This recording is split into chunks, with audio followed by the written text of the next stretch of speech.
Hello everyone, my name's David Shillington, and on behalf of Orwell Group, I'll be delivering this recorded online workshop. Quickly, a little bit about me.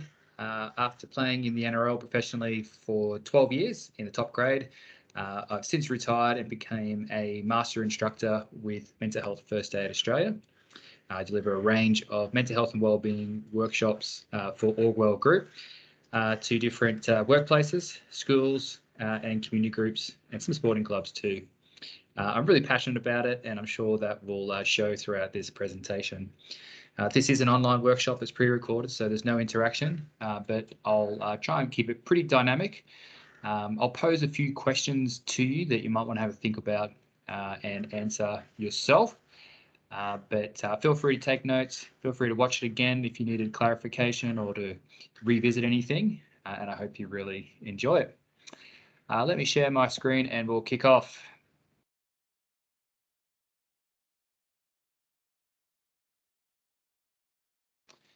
So as mentioned, this workshop today, it's pre-recorded for the people that couldn't make the face-to-face one.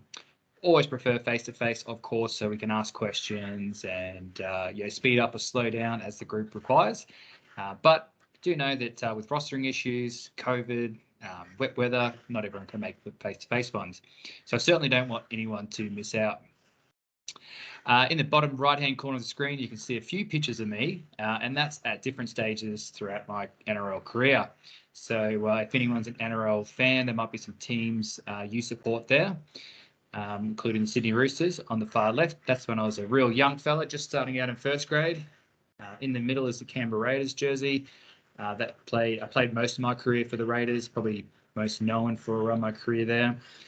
On the right is the Gold Coast Titans. That was the back end of my career. You can probably tell I look a little bit older there than when I was playing for the Roosters. And on the middle left is when I played for the Mighty Maroons. So even if you don't support some of those NRL clubs, hopefully most of you are Queenslanders. But look, if you're not, my trump card is also played for Australia as well. So I was really lucky to have a long career where I reached some real heights. And I learned a lot of things along the way too, particularly around mental health, mental fitness, and working in teams, managing conflict, effective communication, and importantly, how to take care of myself off the field as well. So I'll share a few of those stories along the way for you. What are we going to discuss today?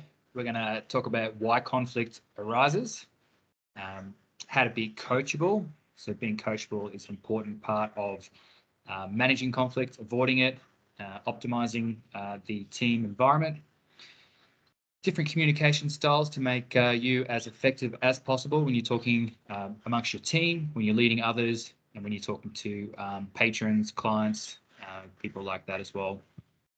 A few examples of that. And then we want to move into mental health because we do know that your current state of mind, your mental health, your well-being will influence how you work in teams, how you manage conflict, how you communicate with others. So I'll present a couple of different concepts, diagrams to you that will unpack. I think you'll find them pretty relatable in your life. And then give you a few strategies at the end to manage your mental health. Some of my favorites that I like to do myself, and I know working with groups, they really enjoy it too. So we've got a little bit to get through. The face-to-face workshop goes for about 2 hours, given that there's a lot of people in the room to share their stories, provide feedback, do different activities. But since you're just watching online and we can't have an interaction, it'll be a fair bit faster, probably looking around 40 minutes just to manage your expectations there. So you get the express version, I guess, of this presentation. Jumping into it, how does conflict arise? So have a few things that you can think of yourself, maybe in the workplace, in any sporting groups you might be a part of, community groups, maybe at home, your social circles. How does conflict arise? A few of the things I came up with on the screen, about 6 or 8 examples of reasons, including resistance to change. Having that mindset where we've always done it this way, it works pretty well. I couldn't be bothered maybe learning new processes. I don't see the reason to change, the need to change. Any sort of resistance to change would mean conflict arises. Moving along there, unclear expectations. We have a certain standard quality of work, whether that's what time you rock up to work, to how you make a coffee, how you talk to a patron, any of those sorts of things. If we're unclear about what we expect, then there'll be conflict. Poor communication, where we get a bit lazy, a bit careless in how we talk to each other. Maybe toxic work environment, where we're ridiculing each other, or we're doing duties, tasks that are not safe for us or the people we're working with. Differences in personalities, that's normal. One thing we'll talk about today is focusing on the task at hand, not the personality, and having an outcome in mind, not a battle or a win or a disagreement. So focusing on a task and outcome, not the personality. Poor work habits, so a bit of a careless, she'll be right attitude. Values differences too, around how we talk to other people, how we treat other people, the quality of work we do, the importance of rules, regulations, respect, all that sort of thing. Ego is a big thing. You can imagine playing professional sport alongside a lot of high-profile players and coaches, clubs as well. That there are a lot of different egos and a lot of ego around. In the teams I played with, where ego got the better of us, we weren't successful. It wasn't a great culture to be a part of. But being able to have a level playing field with how we treat and respect each other, putting that ego aside, understanding that we're all in this together, those were the teams that were the most fun, most enjoyable, and absolutely the most successful.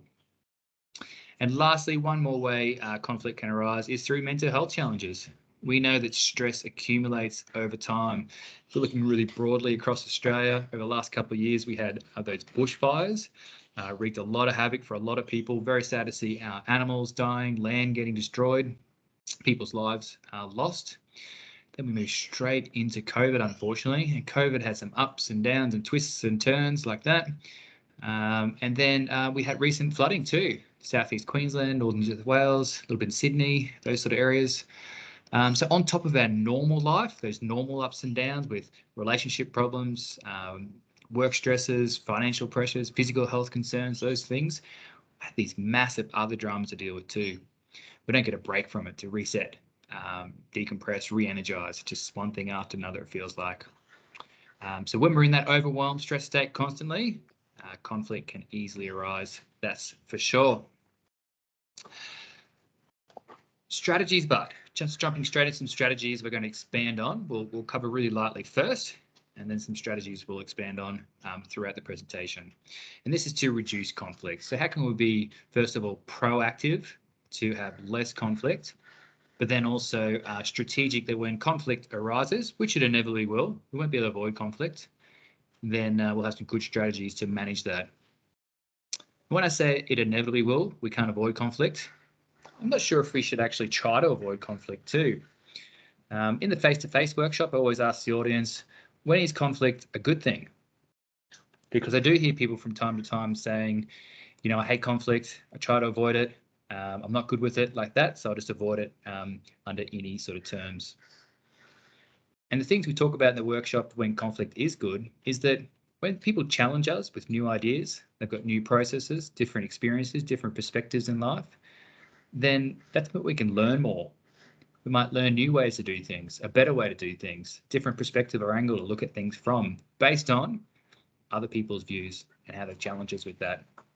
So whilst conflict at first could be like, what's this guy talking about, when they interrupt us and tell us something else? Sometimes, yeah, look, it might be just annoying and that's it. But more times than not, hopefully it'll be constructive and we'll find better ways to do things. So that's when conflict can be a good thing. I definitely don't think we need the attitude of avoiding it under all circumstances. But as I said, it is inevitable, and some strategies here we're going to unpack include clarifying what the source of the conflict is. All right, and that's around those clear, expectations and communication ties into that really, really well. Sometimes, we have a bad day where things go wrong, one thing after each other, we actually forget what we're upset about, what we're fighting about. So if we could be really clear and specific about what the source of the conflict is, then that's a good place to start and give some direction on how to reduce it. If we have conflict with another person, a colleague or a patron, a staff member, a client like that, finding a safe place to talk in private often helps. That's for a variety of reasons. People feel more comfortable, I guess, talking one-on-one rather than with a lot of people around listening to the conversation. And we don't want bystanders as well to intervene and become a part of it, be affected by it as well. That's for the mental health and safety of you and the other person, but also respecting the brand organisation that you work for as well. Listening actively, letting everyone have their say. So some really great ways to listen is nodding when you understand or you're in agreement with the person when they're talking, keeping eye contact as much as you're comfortable to, not talking over the top of them, not interrupting them, of course, and just simply enough, giving them enough time to talk about or get everything off their chest, what they're trying to say, rather than waiting for your turn to jump in and have your say. Give them plenty of time to get things off their chest. Because if you think about that, 9 times out of 10, a lot of people kind of just want to be heard. They want to be understood, feel they're understood, want to be validated and acknowledged. Sometimes they've just got something to say, and getting it out is the job done. So listen actively and let everyone have their say. One thing we're going to talk about a bit in this workshop is having a coachable mindset. Being a great coach, and then being coachable yourself. So we'll unpack that a little bit further in a sec. Number 5 there is determining ways to meet the common goal. So rather than just talking about the issue, the problem, how can we solve this? How can we move forward? So making some shared decisions there to do that, agreeing on what the best outcome is in this situation, because you might want different outcomes, and what role we'll all play. It might be people more than just you two as well who are playing roles in achieving this outcome. When it's all done and dusted, just evaluate, I guess, how you could have done things differently, how the other person could have done differently, what process procedures might have helped in this situation, so that we don't make that mistake again as much as possible. Number 8 there, second last one, is don't ignore it, of course. It's best to tackle things head on. If we're anxious about things, if we're stressed about things, well, let's do things we can do that will reduce that stress, reduce that anxiety about a problem. I'm going to talk about that a little bit more later in the workshop. And lucky last, we'll also unpack a fair bit, is managing stress. And I mentioned that in the previous slide, that if we are overstressed, overwhelmed, it makes it hard to process things. And I've got a great graph to show you on that in a few slides' time. So there they are. There's 9 strategies to reduce conflict. I think they'll probably resonate with a few of you. You might already have these strategies in play as part of your toolkit to reduce conflict. If you don't already, then there's a few more for you, and we'll unpack more of these in detail throughout this workshop. I'd love to ask you guys a question and understand how you communicate. Have a think about that. I'm sure you've all heard about effective communication styles, or just various communication styles. Things like passive, things like aggressive, and things like assertive. They're the 3 most common styles we hear people talk about. In workshops, I often ask people to put their hand up and who communicates in that particular style. More often than not, we get a lot of people who are passive communicators. That's how they feel they communicate. A small cohort are assertive communicators, and a much, much smaller cohort are aggressive communicators. Whilst a lot of us say, yeah, we're mostly passive, but on the occasion we do get aggressive too. I think that's pretty normal. But then I ask, why are they consider themselves passive communicators? And a lot of them don't really know why. I find that's really, really common. So I'm not sure if you guys can think about yourselves and why you do communicate the way you do. So in this slide, I just really want to unpack what effective communication styles are the best, and the motivations and behaviors behind those communication styles. So quickly unpacking those styles, being assertive. Now, some people mistake this as being pushy or aggressive, or dominating, like that. I've heard that many times. But being assertive isn't that in any way, shape, or form if we do it properly. And being assertive is the way we should be communicating to each other. To help you understand that, being assertive means that we're standing up for our rights, expressing our thoughts, feelings in a calm and honest way, whilst also, importantly, respecting other people's thoughts and feelings. So assertive people communicate without upsetting others, without upsetting themselves too. They listen to others, respond appropriately, they accept their responsibilities, and they appreciate others for their work. So if you think of that example or that definition, there's a real balance in respect, in power, communication, all those sort of things. Okay, you're not respecting yourself more than them. You're not respecting them more than you. There's a real balance there. We talk about the other two, passive and aggressive, the less effective ways to communicate. There's an imbalance, right? And in passive, the balance is against us. We're respecting the other people's wishes, their priorities more than ours. And so we become more complying with their wishes. People often do this because they want to be liked by others. They will often just say yes to other people's requests without considering their own needs, priorities, well-being, like that. They let others take responsibilities or make decisions and don't really value what they think or want or how they feel about themselves. So it's a real imbalance, not in favor of us, in favor of the other person, in what's more important, who cares the most, I guess, in this relationship. So communicating passively, some of you might have thought when I first posed the question that is the most effective way, and people talk about that traditionally as, oh, we're gentle and we're soft, like that, respectful, but it's not like that at all in definition. It's actually disrespectful to yourself. And lastly, aggressive, another way of communicating ineffectively. It means not considering other people's views or feeling, maybe prioritizing yours over the other person. You might ignore them, rush them, boss them around, disagree with them just for the hell of it. You rarely show appreciation for others, and sometimes you encourage others to respond aggressively or passively themselves as well.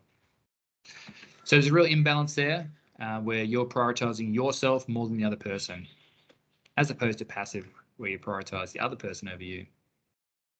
So that imbalance is why we don't feel that's an effective way to communicate. Being assertive, having the right balance and that respect of both parties is the right way.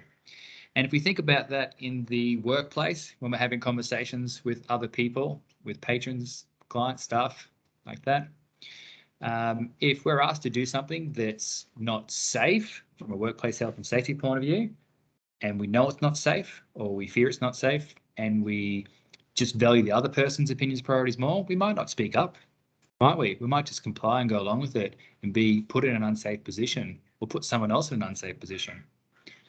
So that's what passive communication is, and the risk of it too. Whereas if we spoke assertively, we could say, actually, this is not safe, and we could stand up for ourselves. And the reverse as well with speaking aggressively.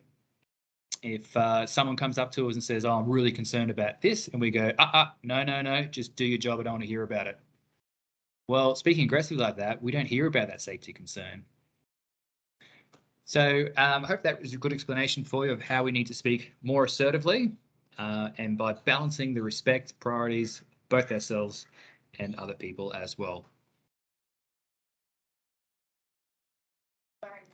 One way we can really reduce conflict in the workplace is by being more coachable ourselves and being a good coach to other people as well.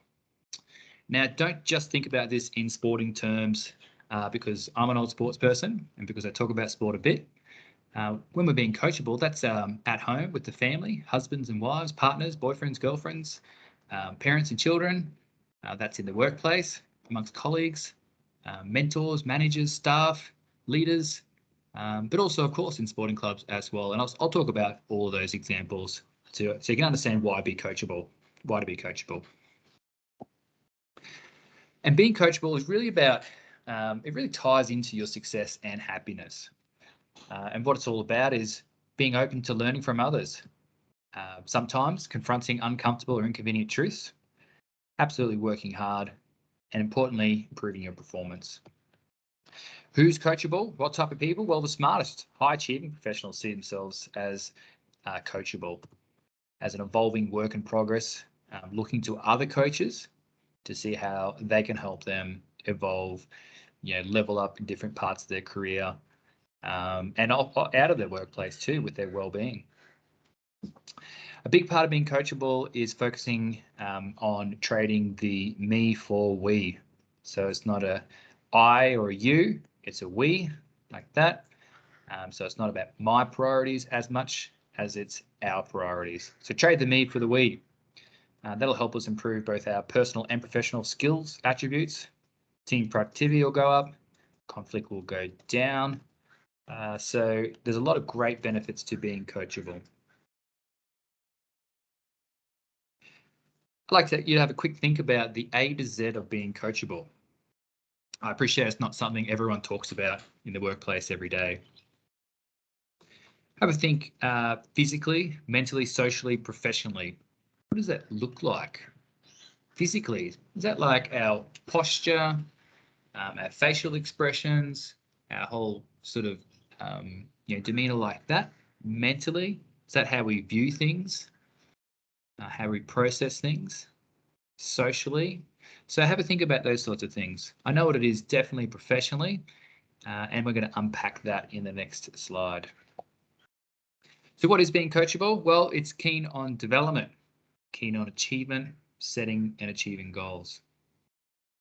You have a real openness, eagerness to learn. You're a great listener. You embrace change. You're accountable and don't make excuses. A big one for me is viewing mistakes, setbacks as opportunities to learn. Because we're going to make mistakes. We're going to have setbacks, sometimes daily, sometimes weekly, like that. If we see ourselves as a failure, as it wasn't worth it or it's not worth it, then our behaviors moving forward, our emotions are no good. But if we see those setbacks an opportunity to learn, then we get excited about that setback and go, great, that didn't work, but I know what I need to do differently, or I'd like to try something differently to get a better outcome. And it becomes a challenge for you. It becomes exciting, I reckon. Speaking of challenges, being coachable is about enjoying that challenge. Remembering that your coach, your team manager, your friend, the person who's coaching, leading you, wants what's best for you. Being coachable is about having a shared vision. So understanding the values of your workplace, your sporting club, understanding where you're trying to head, what you're trying to achieve, the outcomes, the goals, the vision, all those sorts of things. I've already mentioned ego, so checking your ego, that's being coachable.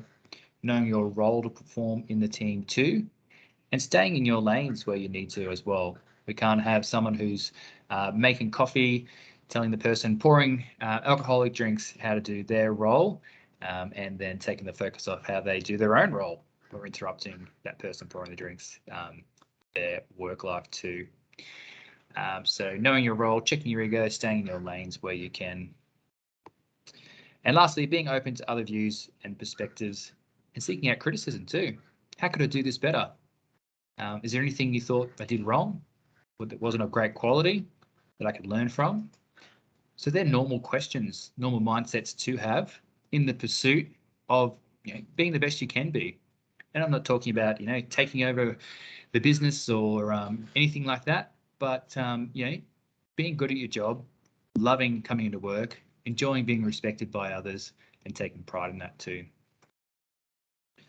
So that's a few attributes of how we can be coachable. Keen on growth, understanding change is inevitable, understanding setbacks, mistakes, they're inevitable too. All those things really add up to being coachable. I'd be interested to know what you guys think of some of the barriers to being coachable are. I think, for myself, I saw some wonderful players come through the NRL who were great teammates. They were very, very coachable. They might not have always been the person with the most skills or the biggest, strongest, fastest player or anything like that, but they were definitely the ones who were the most coachable and could learn the most. And that was what made them great NRL players. And as opposed to players sometimes had incredible skill. They had incredible physiques, naturally talented, but they weren't coachable. And those players rarely made it. Well, they made it just for a little bit of time and then didn't survive, didn't have that longevity in the career. So the ones that were coachable, that didn't have the talent necessarily, or they might have talent, they were the ones that always succeeded. They earned the most money, played the best, and had the longest careers.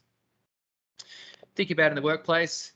If you're not coachable, you might be a bit defensive reflexively. So you get a bit of criticism, hear someone else's opinion, and you feel like you're getting attacked, maybe. See yourself as a victim. When we get too comfortable at work too, we just want to go through the motions. That can be a barrier as well. Generally having a negative attitude about things, it's not worth it. Why would I try? You talk more than you listen. We already discussed a few ways there where you can listen really well. You avoid feedback. That might be because you think you know how to do the job perfectly, or you're worried about getting negative feedback. But as I said in the previous slide, we love feedback. I love feedback because I understand how to do things better, maybe easier or higher quality. And that's what getting feedback is all about, an opportunity to grow. If I have a really fixed mindset, this is my capability. This is how we've always done things. Why would I change like that? No need to fix a broken wheel, that old saying. Then lastly, afraid to ask for help as well. So we might be one a little bit too proud potentially, or we might not have those relationships. We might be new in the workplace, might be a little bit scared of the reaction of people when you tell them that you can't perform your role or you've had a setback. So all those things would lead to us not being so coachable. We're a bit defensive. We see ourselves as a victim, got a negative mindset. I want to give you some good strategies now moving forward to combat that, to allow yourself to be more coachable. So if anyone's been thinking, yeah, look, I do have a few of those barriers, well, make sure you're listening moving forward. And the first thing I want to explain to you is cognitive behavior therapy, or CBT, as most people refer to it as. Some of you might have heard of this already. Usually about a third of the room when I present have heard of this. But to explain it in a nutshell, CBT is a proven therapy, the go-to therapy that clinicians use when someone comes in for support with things like anxiety, depression, and substance misuse issues. So if it was me, I book in to see a counsellor, a psychologist, psychiatrist, and I have anxiety, depression, substance misuse, then 9 times out of 10, the clinician would perform CBT, cognitive behavior therapy, with me to help me manage that and move through it.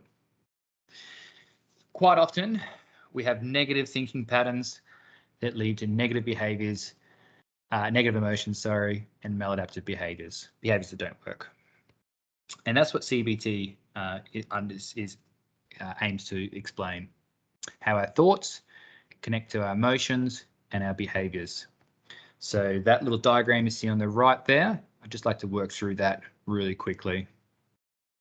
So how we think about things up the top there, thoughts, how we interpret things, how we view things, our perception of things like that, will affect our emotions, what we feel. Okay, that'll affect our emotions, and then that will no doubt affect our behaviors, so what we do. Also, we know that this works bidirectionally as well. So what we do, our behaviors, can affect our emotions, how we feel, and then our thoughts, how we think. So it's bidirectional there. Our thoughts affect our emotions and our behaviors also affect our emotions and our thoughts. So we want to tackle this from 2 ways. One, we want to have a think about how we process things, our thoughts, how we interpret things, how we view things. And the other thing we want to do is talk about our behaviors. So what positive behaviors can we build into our life that get better emotions and more positive outlooks on life? And also, what behaviors can we take out of our life to avoid some of those negative emotions and negative outlooks, negative thoughts in life. So they're the two things we want to focus on over the next few slides, is controlling our thoughts, interpreting things in the right way, and building positive actions into our life. Because the principles of CBT are that psychological problems are based in part on unhelpful ways of thinking, learned patterns of unhelpful behavior. So let's relearn a way to process things and relearn some behaviors to influence our emotions and our thoughts. If you're seeing a therapist to do this, they'll work through this with you over a period of time. They might need 14, 16, 18, 20 sessions with you to work through this. So it's not something we can change overnight. But the reality is, a lot of us, if we become aware of this, we can be our own therapist in some respects.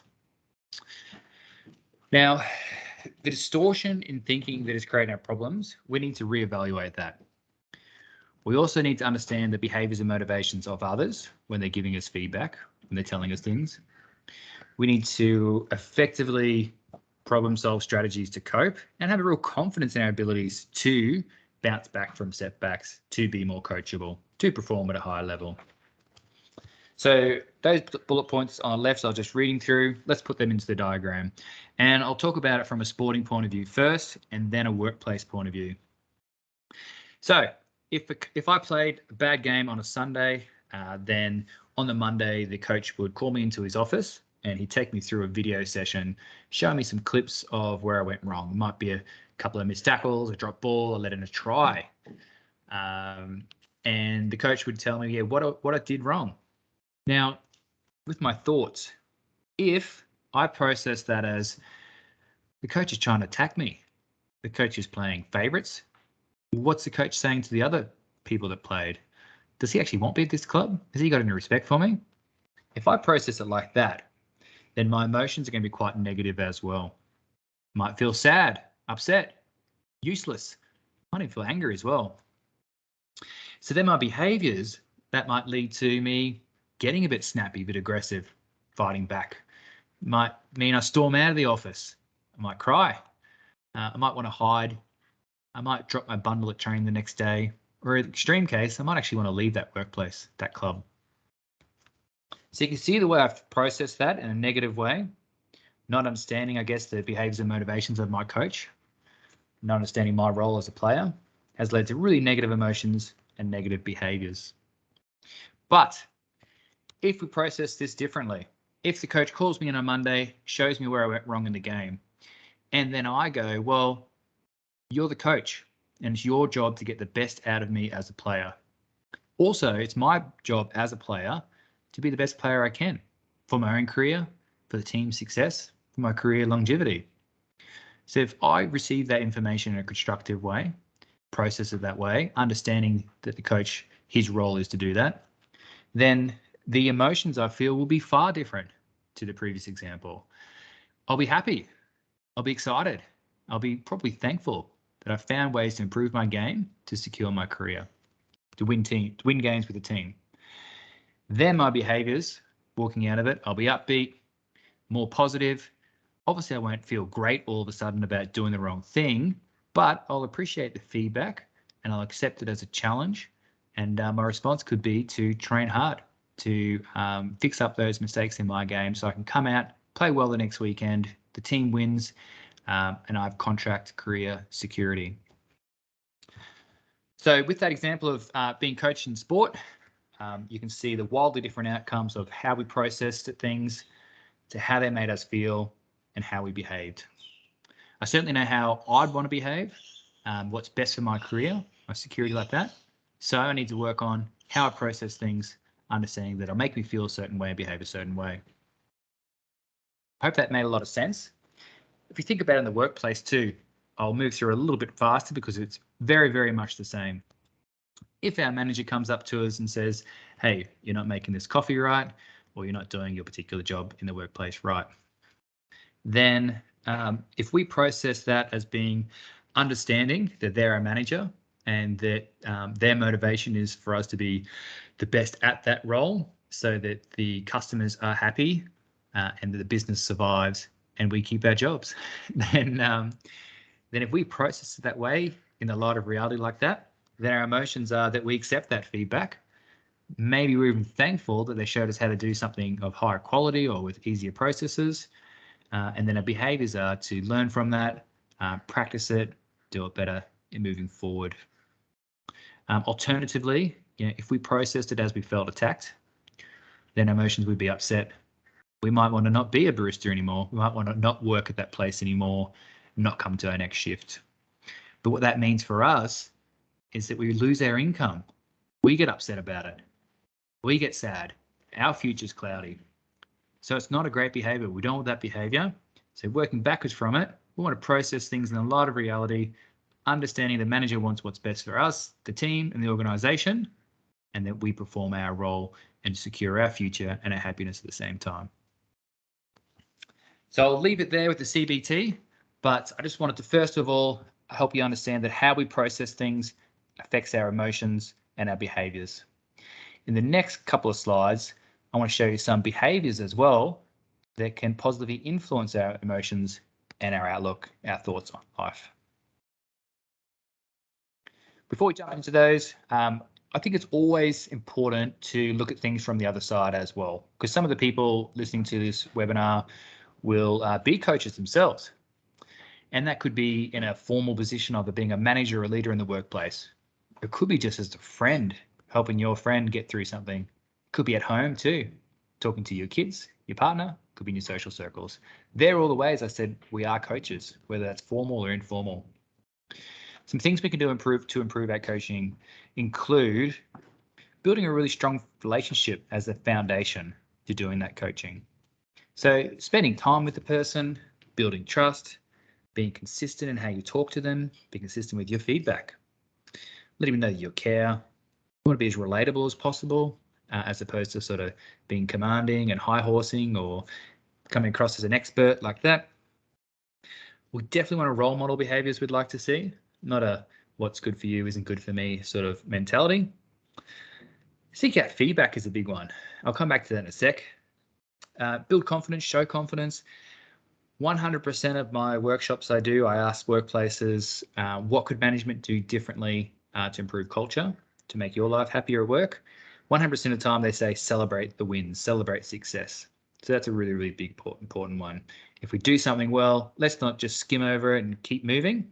Let's take time to acknowledge it and celebrate, whether that's a round of applause, a compliment, or it's something more exciting, like some Friday Arvo drinks or anything like that. So lastly, I want to come back to that seeking out feedback and tie it into the last point, which is pass the ball the way you want to receive it. Now that's obviously a sporting term, but it applies in the workplace or anywhere else. In that, when I played rugby league, if I played along someone like Cameron Smith, who was one of the greats, I got to play with him in the Maroons and the Kangaroos teams.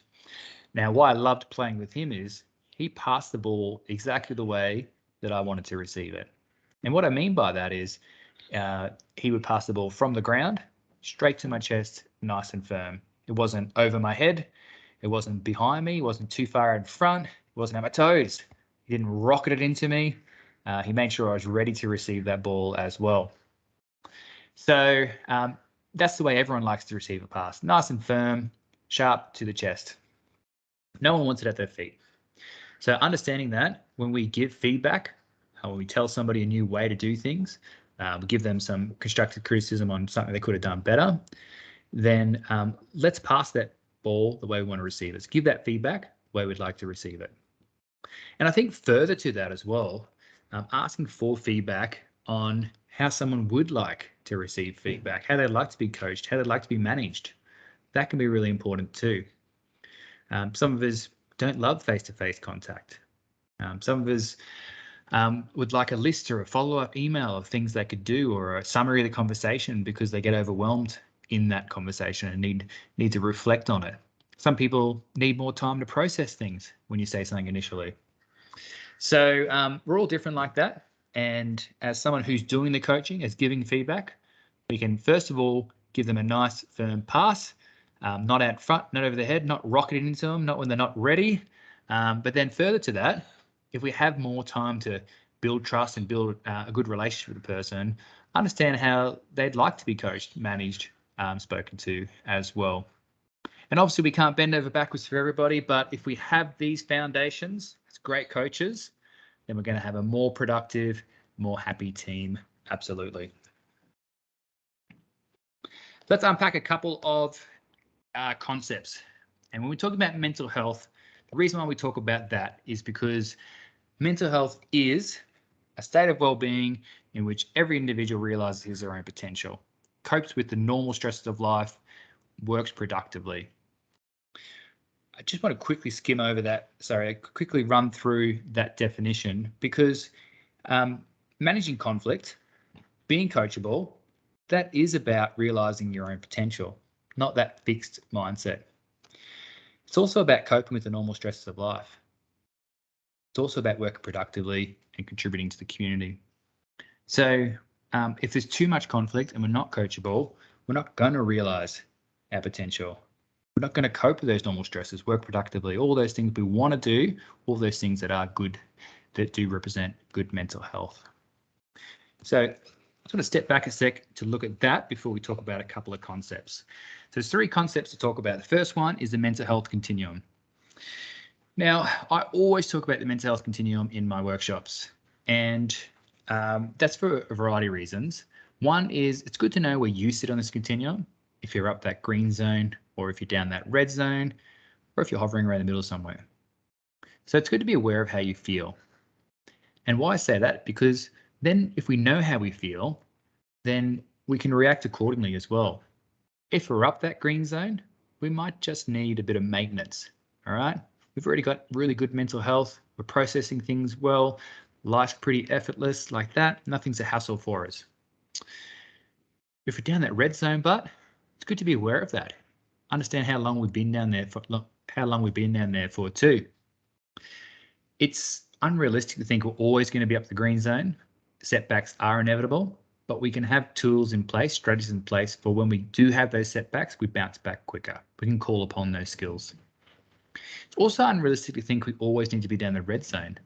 Now, there's a lot of people out there I talk to, and they have a bit of a mindset of, you know, I feel pretty crappy, but I've felt like this for a long time, and that's just the way life is for me.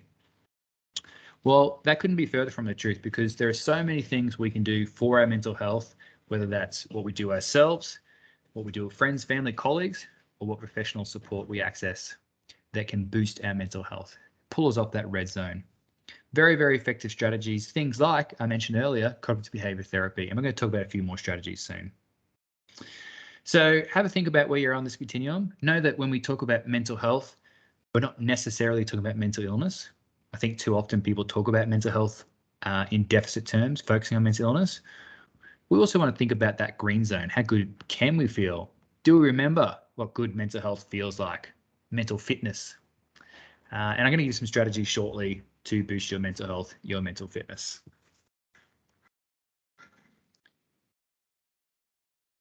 One of the best strategies I find personally, and it's why I started in the mental health space many years ago, is understanding your circle of concern versus your circle of control. Some of you might have seen this diagram before. You usually get about 50% of the room who have seen it before. And as you'll see, to explain it, as you'll see, the circle of concern circle is twice, 3 times, 4 times the size of your circle of control. Sometimes in life, I reckon it's probably 100 times the size. And to explain that, things in your circle of concern are things that concern you, but you can't control. Okay, so that could be the weather patterns for this afternoon. Is it going to bucket down raining and flood again? I sure hope not. But whilst it's a concern for us, we can't control it. It might be, is Anastasia, the Premier, going to lock us down tomorrow? I sure hope not. I don't want it to happen, but it is a concern, but I can't control it either. Also other things too. Decisions we might have made in the past, we might regret, might have put us here where we are today, might have wished we'd done things differently. Once again, things that definitely concern us, but things we can't control. So you can understand that concept. So things we worry about, concern us, we're anxious about, we're stressed about. That's in our circle of concern, but we can't control it. As opposed to our circle of control, things we can do, all right? Now, why this concept, I guess, is important is to understand that and bring awareness to where you spend your emotional time and energy. If you find yourself preoccupied, distracted, challenged, thinking about things in your circle of concern, or what have I done in the past? What am I doing tomorrow? What are other people going to do? Like that, then we get frustrated, we get exhausted. When we get irritated, I talk about grinding your gears in your circle of concern, exhausting yourself, pushing uphill, being in 10th gear on your racing bike like that, just grinding away. You don't get very far. Sometimes you don't get anywhere. All that happens is you get upset and fatigued, you lose sleep, lose productivity. You might even bring down people around you as well. So if you do spend time in your circle of concern, how much time are you spending in there? And what could you do differently? How would you feel if you did things differently? And when you can bring awareness to that and identify those times and change it to be more in your circle of control, that is a really powerful thing to do. And that's going to lead to better mental health. That's going to lead to more productivity, general happiness, more sleep at night. So what we can focus on is what we can do. And to do that, make a list. That's simple enough. Write down all the things we can do today. So if we're stressed about finances, write down a list of what we can do. Go into the bank, talk to the bank manager. Hey, I've got a bit of debt with different credit cards. Can you help me? All right, so that's the thing I can do. If I've got some problems, concerns with my physical health, maybe I join a gym, maybe I consult a personal trainer, maybe I research on the net what foods I can eat, exercise I can do to improve my physical health. If I had a physical illness, it's going to concern me. But if I just worry about and stress about it all the time, it's not going to get me anywhere. So what could I do? Well, I can book in to see a GP who's qualified to assess me for that physical illness. All right, so you can understand what I'm talking about here. We can worry about stuff, we could be concerned, anxious, stressed about things, and that achieves nothing. I'm not saying you shouldn't be anxious, but if you spend your time all day like that, then your mental health suffers, your productivity suffers. So what we can do, book in to see that bank manager, book in to see that GP, research how to eat well, sleep well, move well, like that, and take action. Productivity goes up, well-being, happiness goes up. This was a big thing when I was an NRL player. I used to stress a lot about games on the weekend. If I'd be a liability out there, as in miss tackles and let in tries, and I'd lose a lot of sleep over it. Literally, it was a really problem with me. When I saw a counsellor for the first time, which I thought would be an embarrassing, useless experience, the counsellor pointed out to me that if I redirected just a small portion of that nervous energy, that concerned energy I'm expending everywhere, if I dedicated a small portion of that on things that were constructive for me, imagine what I could achieve. And so what he pointed out that I might spend 4 hours, 5 hours a day thinking about things that worry me. That could include, hours at night time when I'm supposed to be sleeping. If I just did 30 minutes, maybe 60 minutes of extra training, then how much a better player would I become over the days and weeks and months that I do that extra training? And so then in time, I become a better player, and that anxiety, that stress, that concern would reduce as well. And, that just blew me away. It might sound obvious to a lot of us listening, but, if you do spend that hour, 4 hours worrying about your finances, worrying about your physical health, your mental health like that, what if you just spent 30 minutes of that time, 60 minutes of that time, dedicating yourself to doing things that would improve that situation? How much more productive would you be? And how much happier would you be?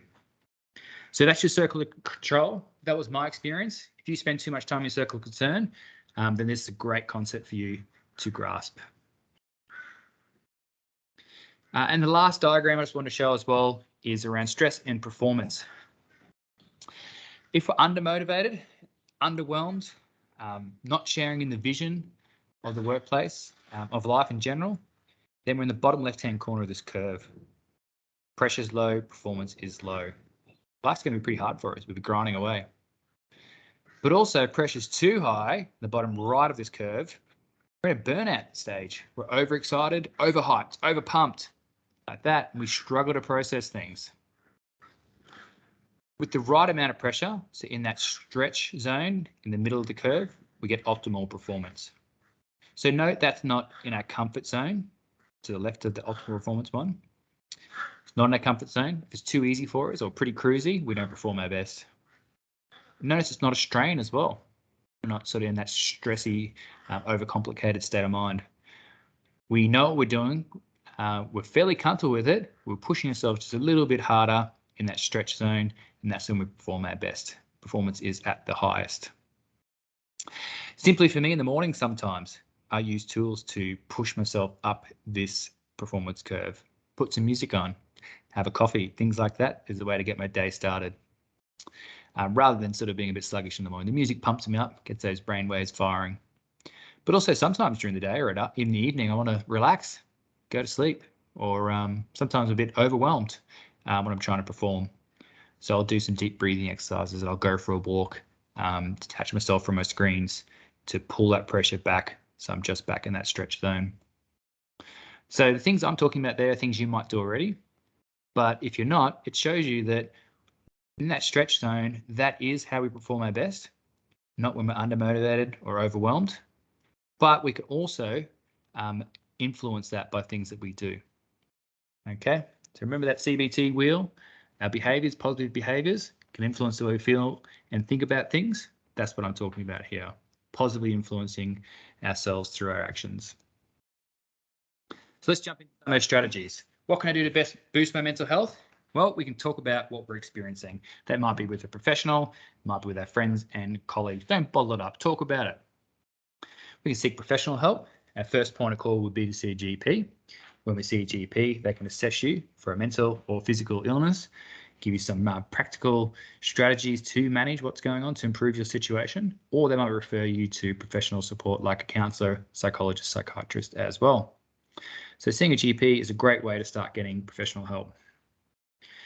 Enjoy and ensure you're getting regular exercise where you're limiting alcohol and other drugs. Good sleep hygiene, okay, switching those screens off, avoiding caffeine in the afternoons and evenings. Eating well, connecting with family and friends, having a laugh, setting goals, making a list of things you can do and completing that list. Detach yourself from the screens, both during the day and in the evening.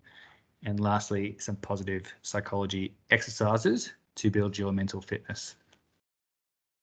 So plenty of things we could do there, some simple things, friendly reminders, and some things maybe you haven't heard of before, but you'd like to try. So eat well, sleep well, talk, set goals, make a list, and practice some positive psychology, including our first of 5 activities. Getting some gratitude in your attitude is the first one. If you've heard of gratitude before and haven't practiced it, please do. So those negative mindsets, a negative view on life, things aren't worth trying for, I don't want to make the effort or anything like that. Why is it worth it? It's not worth it. This always happens to me. Nothing good happens to me. That sort of negative mindset. We can flip that over time. All right, and doing things from that previous slide will help absolutely, and this is another way to optimize your positive mindset. So practicing gratitude is about recognizing, acknowledging those things that you have going on in your life that are good for you. All right, as opposed to what you don't have, what you wished you had, like that. And when we do practice gratitude, it can be small or large things. It could be a great coffee someone made for us, easy commute into work. It could be something a bit bigger, like a pay rise, job promotion, satisfying relationship we're in. We bought our first car or house, who knows? But whether it's big or small, acknowledging that, writing it down, talking about it is really important. In the NRL, we did this every single day. Every player around the NRL clubs did this, and they still do it today. Each day would come into training and write into a gratitude journal, 3 things that we're grateful for today. It improves our outlook on life, our resilience, and we focus on those good things rather than focusing on those bad things. So have a think about what you're grateful for today. Start a journal, leave it on your bedside table, and make some entries in it every night before you go to bed. Another good strategy for your mental health, mental fitness is playing to your strengths. Now, when we understand our strengths, it increases our motivation, our confidence, and resilience. So if we're undermotivated, not very confident, or we struggle with setbacks, it's important to identify some of your strengths. Now, they're things that we're good at, people know us for, or that we can do. And that might be a skill set, and I've used coffee making a few times today, so I'll just stick with that for lack of a better example. We might be a gun person at making coffees, but it might be something more social too. We're a great listener. We're friendly. We make people feel welcome. We're helpful. We're empathetic. It might be something more senior in the workplace too. We're a great leader. We manage people. We control the finances well. We run the organization optimally. So whether it's something more acute and skillful, like your task at hand for your job, whether it's you're a great leader, a manager of an organization, something a bit larger, or great socially, a good friend, all those sorts of things, then they're things you're good at. It's good to acknowledge that. This is not about boasting and telling the world what you're good at, but this is just building your motivation, confidence, and resilience by identifying a few of those things. Our third play is closing the complaints department for the day. Now, the research tells us that the average person complains between 15 and 30 times per day. And when I ask employees, do you reckon that's about right? People say, oh, maybe double or triple that, Dave. So I'm not sure about yourself. Maybe you realize you do, or maybe you don't realize you do. Maybe you see other people complaining. But that's what the research tells us. Getting those complaints out of the way for the day boosts our mood, our energy, our resilience, our productivity, our mental health, all those things. So he's taking those things that are circle of concern away, focusing on what we can do. All right, turn down that noise, turn down those distractions, focus on the task at hand. You might be surprised at how you feel, even if you think you don't complain that much. Now, I just really want to clarify as well the difference between a safety or performance concern and a complaint, because we don't want people to not have a voice, to not feel like they can talk up. If there is a safety or performance concern, constructive feedback, things like that, then yeah, have a voice, talk up, absolutely. But a complaint's very different. And to decipher between them, have a think about if they're true, helpful, kind, timely. So a complaint, it might be true. I doubt it's helpful, probably not kind, and it's never timely. All right, but a safety concern, yep, absolutely. Hopefully it's true, always timely, very kind, very helpful. So hopefully you can distinguish between the two, and let's have a break from complaining for the day. Second last play is being in the affirmative with positive affirmations. Too often we suffer from negative self-talk or self-doubt. I certainly did this as an athlete. I'm sure you guys do in your day-to-day life as well. Not thinking you're good enough for things, not worth it, not good at things as well. And when we tell ourselves that story, those ruminating thoughts that turn over in our head, then we start believing it, we start feeling it, we start projecting it as well. So positive affirmations is about retelling yourself the right story, a more positive story. And that's not about putting your blinkers on and living in a fantasy world. That's about those strengths that we identified, that gratitude we practiced, bringing that to the front of our mind. We're writing it down, talking about it, reciting it, rehearsing it like that. It might be one sentence. It might be multiple sentences of what you are grateful for, what you can do, what you are good at. Repeat that as many times as we need to. Take a quiet moment to close your eyes and repeat it. Have a think about it on the bus, driving in the car, before you go to bed in the morning. Okay, we need to tell ourselves the right story, the better story, and we'll start projecting that, believing that, acting that out. And a very last play is laughter is the best medicine. So research suggests that laughter can boost our immune system, strengthen resilience, but it's just great for culture, to relieve stress, to improve motivation. So if we're underwhelmed, undermotivated, then a bit of laughter can boost that energy and that mood, get us into the performance zone. If we're overstressed, overhyped, overwhelmed, taking a moment to enjoy ourselves, have a laugh, can bring that back too. So I'd love you guys to have a think about who lights up your day when you come into work, or maybe at home or in your social circles, who brings you joy, laughter. Certainly not talking about being the class clown or making a joke of everything, but I am talking about finding those times to have a laugh and reducing that stress, improving that motivation. We can't be serious all the time. We can't be too hard on ourselves all the time. We can still have good quality work and have a bit of fun along the way. So that was our last play. When we're thinking about reducing conflict, we want to understand, what causes conflict, some strategies to reduce it, how we can be more coachable, be a great coach ourselves, that CBT wheel, how we process information to how that makes us feel, how we deliver information too. Is it passing the ball that we want to the way that we want to receive it? And then lastly, we want to build positive actions into our life that bring positive emotions and positive thoughts or outlook. They're things like those positive psychology activities. They're things like getting exercise, plenty of sleep, connecting with family and friends, making time for a laugh. So I covered a fair bit there today. Actually went a bit longer than I thought I would in this recording. Hopefully you guys really enjoyed it and had some key takeaways. So have a think about yourself. If you've had conflict in the past, or knowing you will have conflict in the future, that's inevitable, how you will manage it, some of the ways you'll manage your stress, the approaches you'll take to it, how you work with the other person to get the best outcome, and then reduce the likelihood of conflict interrupting your life down the track. So that's conflict, communication, being coachable, and self-care. Hope you enjoyed it, and I'll see you for the next workshop. Goodbye.